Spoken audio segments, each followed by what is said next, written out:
Hi everyone, my name is Rishad. Today is the 11th of August 2025 and I'll be going over my weekly option chain analysis for Tesla for the upcoming weekly expiry.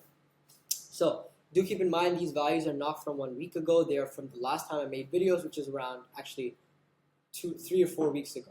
So the CE and PE have increased, that's positive, the max Y level has increased. So the quantity has also increased for both, but well, that's not accurate. The quantity is higher in CE, that's positive. The quantity has increased in CE but decreased in PE, which is positive. Short squeeze is higher in CE, that's positive. PCR is above 1 and has increased, that's positive. Implied volatility and historical volatility are lower, that's 2 positives. RSI is higher, that's positive. There's no divergence, that's positive. MACD is positive. DMI is bearish, that's negative. ADX is lower, that's negative. ATR is lower, that's positive. Both EMAs are higher, that's 2 positives. VWAP is higher, that's positive.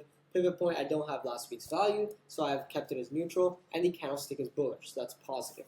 The current support is at 320. The last video support was 300. The current resistance, according to the option chain, is 350. And the last resistance was 320. The overall prediction for Tesla based on the option chain this week is that it goes up. That's all for this video. Thank you for watching. Enjoy, and I will see you in the next one.